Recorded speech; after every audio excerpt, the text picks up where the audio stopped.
Welcome to Southern Standard on Sports, sponsored by Reddick Brown Ford. I'm your host, Brad Durham, and we have the playoff-bound, 8-2, Middle Tennessee attention-getting head coach of the Warren County Pioneers, Matt Turner, this week. Thank you. You never cease to amaze me with your introductions, but I'm trying, Coach. No, I like it. I mean, it's good. Your legend grows. I got to do something each week to document the legend. Squad 52's legend grows, but yeah. Yes. Well, believe it or not, Reddick Brown Ford is still moving out the 2019s, and no reasonable offer will be refused. Got to get them out of there, man.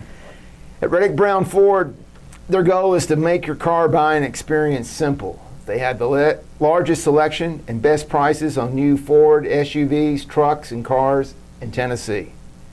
And if your schedule doesn't allow you to visit us for your vehicle purchase, then one of our team members can handle the entire transaction, including financing and delivery. At Reddick Brown Ford, we bring the dealership to you. It's good stuff.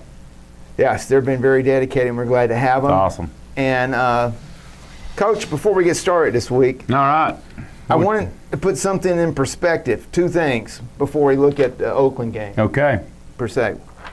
I looked at the records here, and for Warren County high school single season records, I have C.J. Taylor at number 4 with 1,567 yards rushing. Sounds right. He's behind 3 years of Jeff Womack. And Jeff Womack had 1931, 1969, and 2550. So CJ's an incredible company, has moved right up to the top. Yes, sir. Yes, sir. He's a modern day Jeff Womack, you know. I mean, obviously Jeff, yes, you know, is different, but like I said, at the same time, but I think CJ, you know, was that, and CJ and Jeff Womack probably a lot of the same, you know, a lot of the same mold there, obviously. Of course, I didn't get to see Mr. Womack run personally, but I've heard the stories and the tales, and of course the numbers don't lie. So.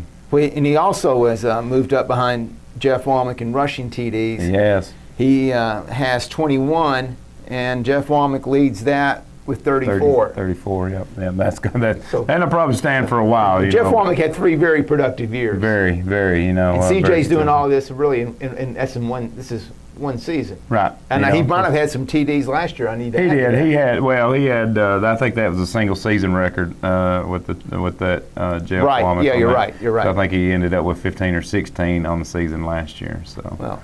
Okay. But yeah, you know, we've had some talented running backs. You know, I know Caleb Northcutt and Womack and Lusk, and you know, and now we've had C.J. Taylor for regular season. So I'm excited to see what's going to happen in the postseason. So. The postseason. That's right. That's where we're at. Yes. 0-0. I want to look back just a little bit. Okay. Put this in perspective. Okay. Oakland. Okay.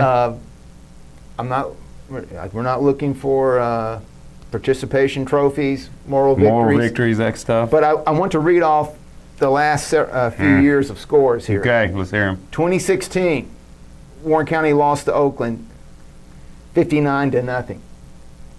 2017 and 2018, as far as I can find, was the same score, and they lost by 56-7. Last year, at Oakland, you lost 49-14. Yeah, and it's 14-21 at halftime. Yeah. So that was a pretty impressive. Might have been a little fast clock, mercy rule there those past few years. This year, you were it was a 20-36 loss, but it was 14-0, 14-7 Oakland, then 27 Oakland, and in just almost 47 seconds left in the half, you ran 6 plays, and you got down to 21-14 at half. And the third quarter was scoreless, and that was a ball game. It was. And that's when it became evident to anybody in the stadium that this is going toe-to-toe. And then Oakland drove the ball 67 yards to make it 36. They went up 28. They went 28-14, and then in the fourth quarter. Then 28-20. 28-20. And that's when they scored on that 67-yard drive. Yeah, you know what I mean? We actually got that fumble, recovered a fumble, and then obviously we kind of had a little, just happened. We turned the ball right back over to them, and they was able to get that one score. Pretty short field there, so very frustrating as far as that part. But yeah, it was a slugfest like I thought it was going to be, and I felt like we matched up well with Oakland. Well, the one thing in the game that we saw that as you're going toward the postseason, we got a little bit of a turnover bug here the past couple of weeks. I don't know how you want to look at that. But you had 3 turnovers against the number 1 team in the state. That's hard to overcome. It is. One of them, was as good as a punt. Obviously, it was a 4th down. And then of course the one was not. The one fumble hurt us really bad. We might have could have overcame 1 turnover, but not 2, and definitely not 3.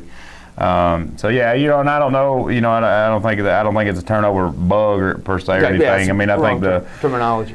Yeah, it's felt like that. Of course, Cookeville was or Coffee County. Of course, that was coming off that dead period or our bye week. Right. So I mean, just getting back after it, big physical football game. On that, and then of course we've discussed that turnover as far as CJ's versus even Coffee County's, so I don't know. I think both kids probably was down, but either way, and then against Riverdale and Oakland, I mean, you've got some, I feel like we're matching. I mean, our defense is getting takeaways, and obviously we're facing some good defenses lately, and that's just things that happen. A good defense is tackling, making good tackles, and they're also performing takeaway drills. Like I feel like we do. Because I mean, we're actually tackling with intent to take that ball away, to knock it loose.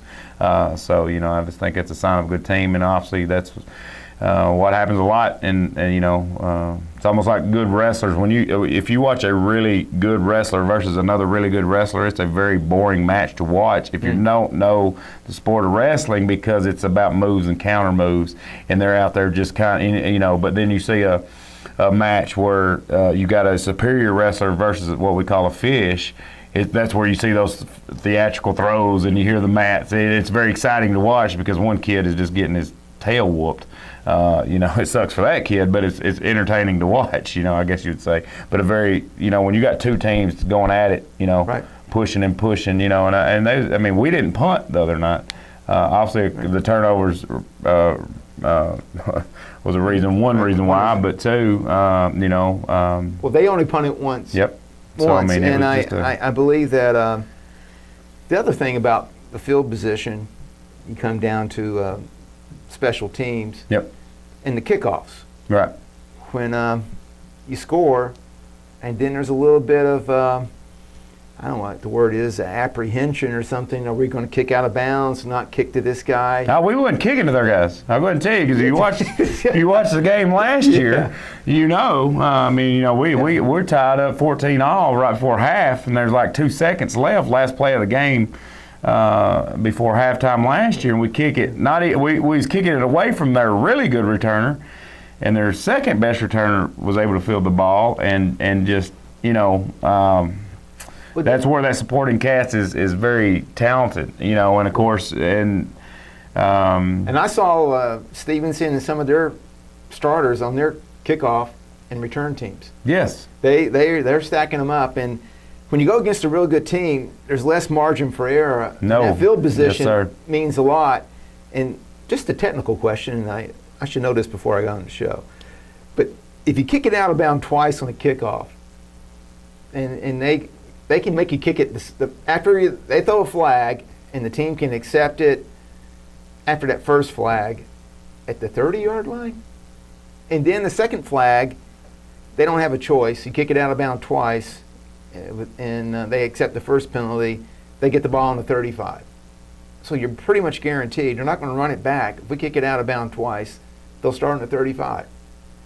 Are you comfortable with that? Is that something that goes into game plan? I think it does. I think it does. Now, the biggest thing was for me right before halftime is I felt like, we had momentum setting in our home side, and then we talk about Big Mo a lot, and the last thing, and of course, me being, second-year head coach, and Coach Elrod was, because we called a timeout right before that we scored with Case, and right before halftime, and Coach Elrod had informed me that, hey, let's call that timeout with about 2 seconds left, so we do not have to kick it back to them.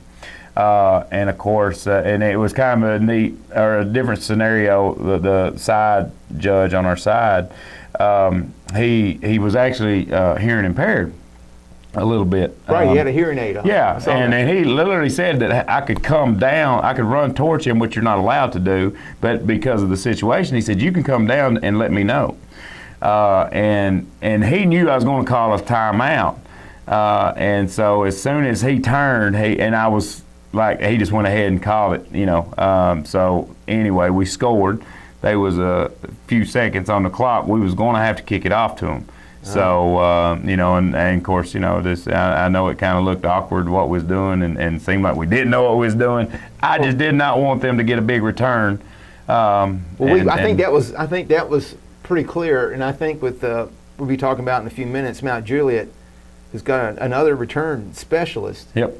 There's probably a little bit of strategy put in on that, on the they will kicking be. out. They will be, you know. And you know, but then the crazy thing is, you know, we kick off once, and I mean, we actually do a great job and stop them and Right. actually I think tackle them in the 15 maybe. Yeah, I mean, they start you on know? their 15 or 17 yard line. So, you know, I mean, it's that risk reward, and I guess maybe I'm a little gun shy. I was a little gun shy from last year, and I just didn't want to lose that momentum going into halftime, knowing that we got the ball back second half. So, you know, but anyway, I'm learning as we go. We got a sophomore here, and if we had 11 of him to put on that kickoff Oh my team, goodness! there would be no returns. None. This Zero. kid could stop him. Zilch. You Yes. know, we had 11 of him. Yeah. Now, I will say about the Oakland game that it's hard to do that game justice, but I thought Coach Creasy of Oakland did a good job of saying at the end of the game, he said, you know, this is a playoff atmosphere.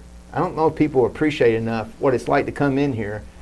Everybody likes seeing this stadium that, you know, is dug in the ground. Old school. This is, I mean, it's an old school feel. And he, you know, it's a single school town where they're coming from Murfreesboro. They had the high schools multiply, and he's from Coach Creasy's from a small town, Hohenwald, and he said, my hat's off to him. That the fans and the coaches and the team really made this an exciting game, and he can say that because he won. I mean, he wouldn't probably felt so good about it if he lost.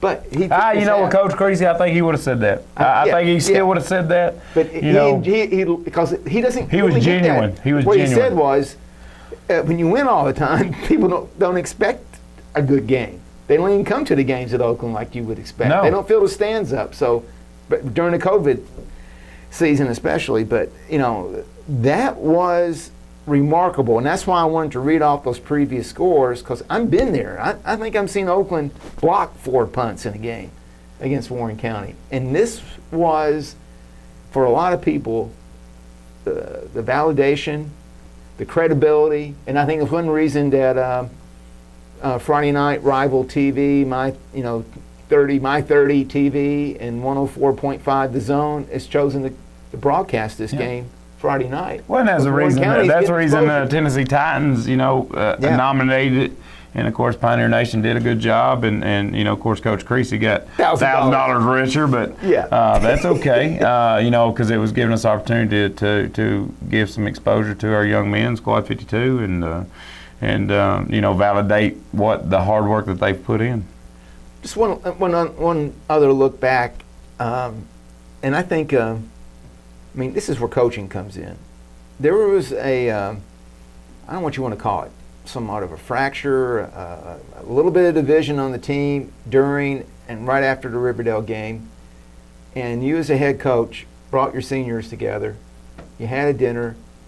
And this team, I predicted that we would see the same team we saw, those 8 games before that against Oakland, and I think we saw this team play to their best ability. There's room for improvement. But I'm not saying that if you play 10 times you wouldn't beat Oakland, because hopefully we'll see them again in 2 weeks. But you got to feel good about that. And does that put a little bit of a bow on the season, or can you go, hey, we advanced, we put this down here, and we went this far, and we're accomplished something? and everybody can sit here and go, we should feel that as a team. You feel that? Does it? Oh yeah. You sum up the season. Yeah, I mean, it was a good moment, like you said, that Riverdale, that undefeated part, glass egg that we was carrying around so fragile. But That's what it great. was. I mean, And of course, throughout the Riverdale game, you saw it starting to crack. And I mean, the way I philosophize it, I guess, in my mind with the players, they saw it on the field. They saw that breaking, and they knew it was that glass slipper was slipping away, and they didn't, and that was the first time we'd seen that type of adversity. We'd seen it a little bit with Siegel game, Covey County, you go back to any of that, but the difference was, I think, Riverdale was just a tough defense. Yeah. That defensive front, best in the state. Yeah. And it wasn't, and I feel like at that time, too, it wasn't necessarily, it was a reflection of the staff as well. So I mean, I'm not definitely not too proud to say that, as I've always believed, like remember the Titans, maybe attitude reflects leadership, So I think, Riverdale got everything out of our game, and I think we was all trying to hang on to it so gentle that, we had seen what had happened to us, we had seen happen to a lot of teams. We imploded in on ourselves. So the only thing you can do about that is have that family dinner and discuss it and get everything laid out on the table. And I think we did that. And I mean, we actually had a family dinner Monday night as well. Of course, a little more. I mean, we didn't have to discuss anything. And we'll move forward. But yeah. Well, I think that's something that is maybe an intangible. It's not on the field, but in terms of coaching. To move this team to win 80% of your games and do something that hasn't been done in so long, and taking this team to places that nobody could possibly predict was going to happen before the season. And yeah, that loss hurt, man. That was hurt. But this team, you let them to come back together, and they played and used the principles that you've been teaching. And it works. And that's, I don't think you have this Oakland game if you didn't have that type of leadership coming from you to the team. Well, I appreciate that. I think that's a big part of what kept this together, because a lot of people were ready to jump off the ship, Yeah. And you proved otherwise, and that's why going in, we're playoff bound, which is exciting. And another transition I want to make here, a segue, is because this sophomore has been sitting here watching this all season. Mm-hmm. He's learned a lot. Yes. And what he's taking in, but he's not been an observer. This guy has been a big reason for this team's success. Oh. And can you tell us, when you introduce him, why he's so valuable to this team? There's certain things I always say about, effort is something that each player has to bring to the table. Right. I can't coach effort. That's something that you got to bring to the table. And effort is judged between you and yourself. You're the only one who knows how much effort you're truly putting in. But without a doubt, this young man brings his best effort every day in practice. He has no off switch. He's very intent and stepped up big, and I think if we play 150 plays, he plays 150 plays. But obviously the sophomore that we're talking about right now is Braylon Grayson, number 24. He was 23 there first of the year, but we finally got his jersey made up. You came in that one day and saw what was going on, but 24. Been playing offense wing. And of course he's blocks like he's part of that syrup squad as well. He plays opposite side of Case and Holder there at the wing. And of course they're doing great counters and traps and some of the sweeps. And I think they had a great night the other night against Oakland. And it was surprising to me how easily we was able to get the edge against Oakland, because I felt like there's been teams earlier in the past, and I don't know if it's the planning or just but I think it's coaching and execution. Well, maybe, and I think a lot of that might have been the play calling. I think Coach Schultz did a really good job getting the ball in Grayson's hands, and that was definitely something that we discussed as a staff, after the Riverdale loss. Well, because Grayson did not touch the ball a single time against Riverdale. So let's. Wow. He did not touch the ball, and that was Gee, something I let me made sure see Coach here. Schultz That made might mean happen. something here. Yeah, right. You know. Yeah, I mean, So and of But- course he played lights out as far as tackling, and he's done that all year long. You well, know. I think almost every game we come to expect somehow a 20 to 40 yard, busted run on him busting it, and Yep. then he had. You know, at What first was the first of the was- season, when he did he catches the have that first big touchdown pass That big pass. at DeKalb County. He DeKalb County scored had a a score. touchdown in the first game. Coffee County scored a touchdown. So I mean, it's great to see him. Obviously, he's going to be a pillar of this program next year. And I think he's got some big shoes to fill. But I think, he may be the next guy on that list of names that we talked about at the beginning of the show. The I think Jeff he'll go up Womacks there. and the He's got the potential to be up there. Yeah, the C.J. Taylors and Caleb Yeah. Northcutts and Lusk and of course. Very, very, very athletic family, obviously, so they always say the little brother's always the toughest. But yeah, I'm anxious to see you guys get to just talk to him and meet him and find out a little about. Well, let's bring him on. All right, Braylon Grayson. All right, we're with sophomore Braylon Grayson, and Braylon, thanks for being here. Were you surprised when the season started to be starting? Not really. I believe we would turn out like that. Yeah. Well, you've been a very strong force on both sides of the ball, defense, offense, and Oakland, before they came in, their head coach told me when I was interviewing him before the game that we know we're supposed to be looking at 24, on defense. Which side of the ball do you like the best? I like defense right now because I get to hit people. Well, you're doing a very good job of it. Yeah. And how much of an influence has your older brother Isaiah been on you? Did he pick on you a lot as a kid, or rough? You had to play with him. Did they sort of beat up on you because you were younger and Yeah. you had to play hard to hang out with those guys? Or Yeah. We used to get in fights a lot, wrestle. who'd win those fights? Isaiah. Who would win that fight now? It's debatable. You don't still fight, do you? No.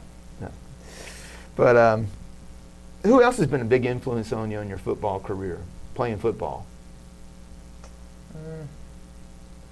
My mom. She encouraged you to play? Yeah.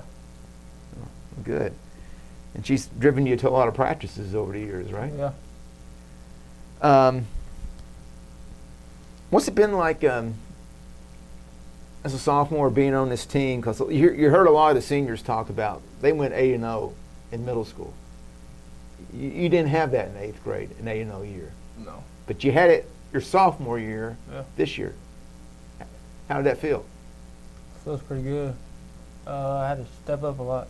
I had really big shoes to fill. But I was ready to play. Off season I worked really hard to get a starting spot on defense and offense. When did you realize that, hey, I might be a sophomore, but I can hit with these guys and nobody can knock me down? First day of practice. Really? Yeah. When we did funnel. So in practice, if somebody's lined up and you got to hit somebody, you're not afraid to step right up and hit a senior or anybody? No. How about when you're playing someone like Riverdale or Oakland? No. I have all that anxiety and I wouldn't hit them. Do you get a little butterflies before a game? Yeah. If you're not nervous, you ain't ready. That's what I say. True.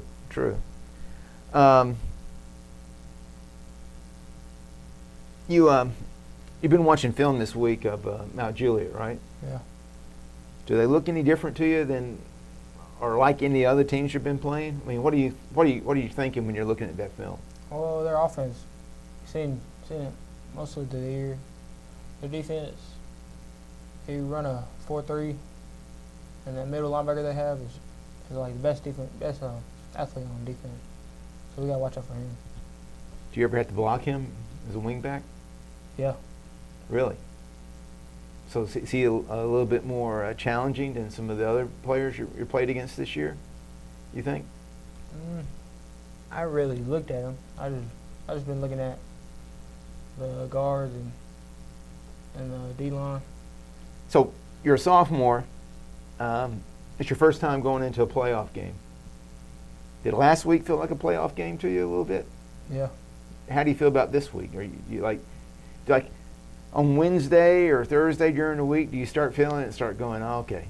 You start getting a little, tensed up or adrenaline or psyched up for the game. Start getting nervous. I know they're keying me now because of what I've been doing.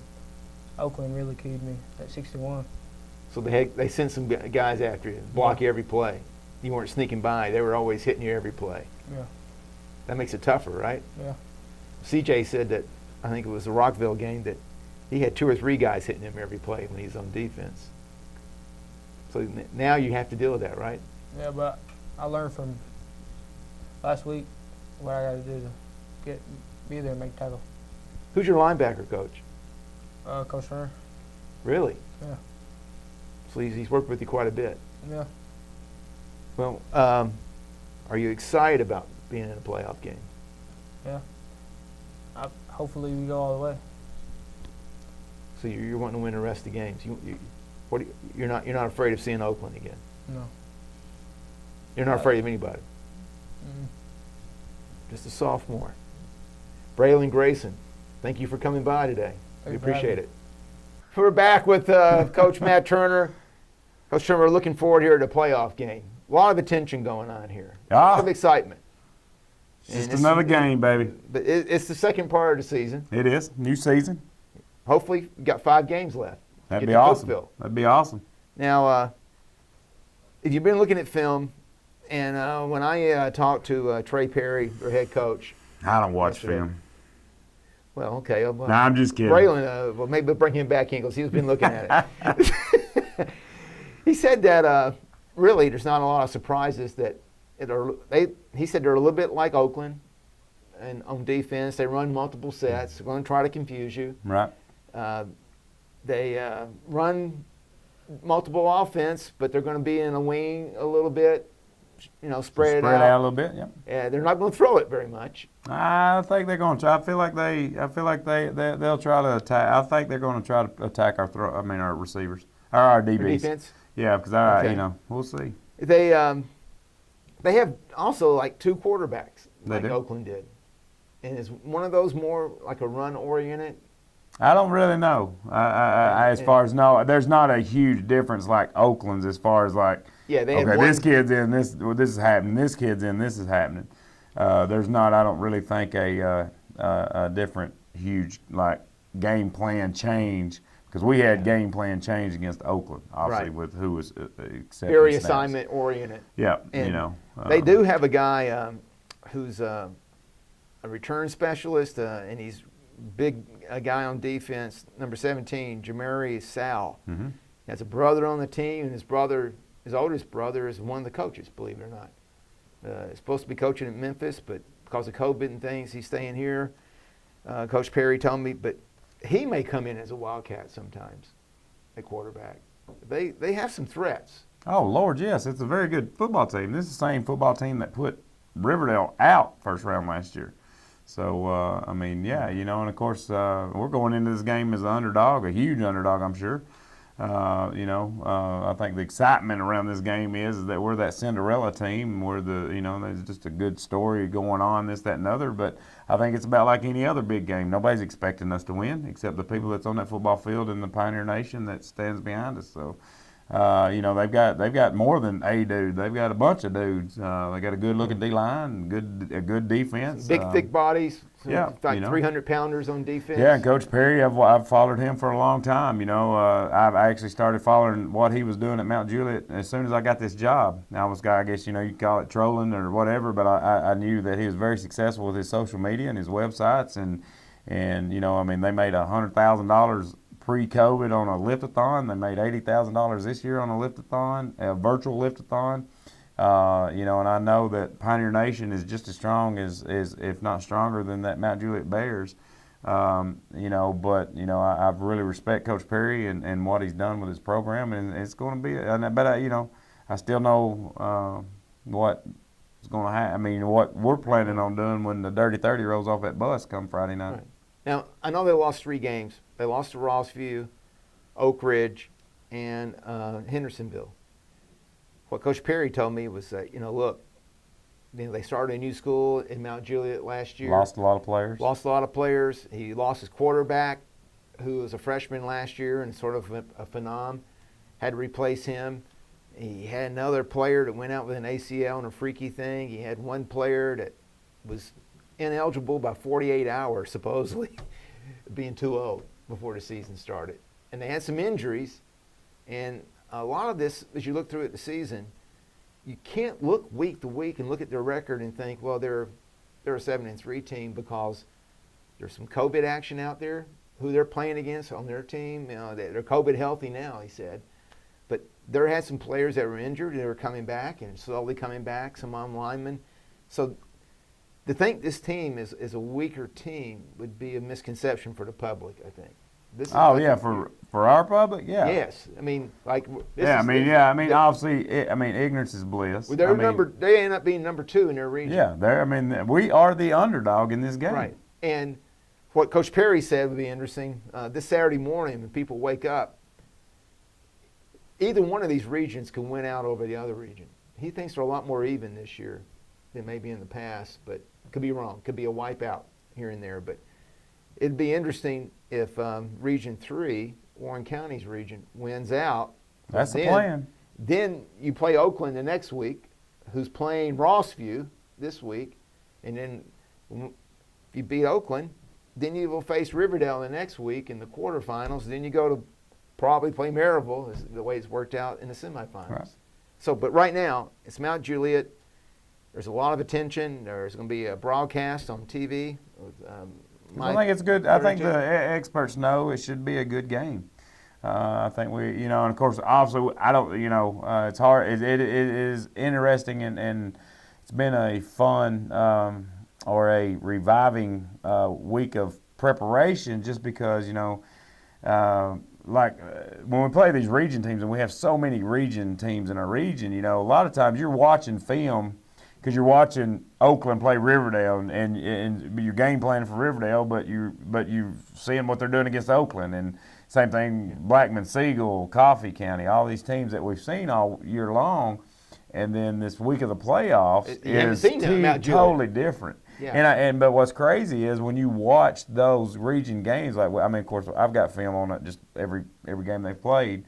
And it's almost like their region has their own tendencies that they do that are totally different than what we do in our region.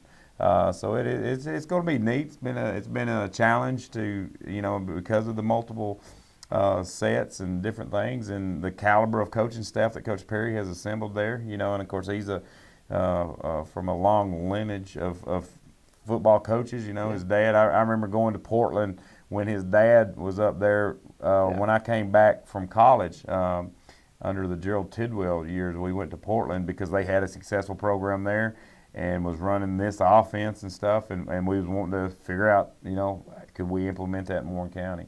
So I've known the Perrys a long time, and believe it or not, his dad was the head coach at Mount Juliet. Trey took over, and now his dad's an assistant.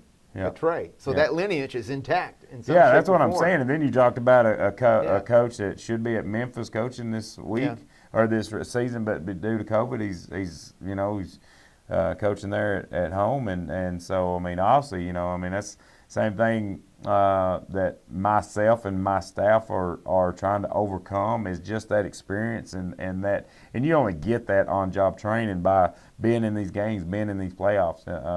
So I think. We held our own against Coach Creasy and his talented staff last week, and I think our guys have worked their tail to hopefully put these guys in the right position Friday night against Mount Juliet, and it's playoffs. It's almost like March Madness with the basketball. Anything can happen. It may be a shutout, it may be a blowaway, it may be overtime. Who knows? But that's the playoffs. In one sense, there's no common opponents, so this is really a fresh start in the postseason, and people can get their tickets the same way they've been getting them. GoFan. GoFan, and we've put all kind of links out there.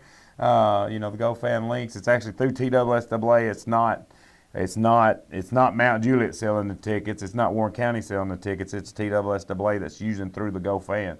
But yeah, last I looked, I think it said capacity was 1,500, and it seemed like they was about 600, 650, 700 already sold. So make sure, hopefully by the time this airs, hopefully it's probably sold out. So hopefully, if not, make sure you check and get your tickets. It'll mean a lot to the team to have support there. We would Lord, like to yes, see Warren County people in the stands. we're rolling out at 3 o'clock from high school to head up there. Just make sure we're getting there plenty of time. We're gonna put our 30 boys on the bus, and we're gonna go up there and go to work.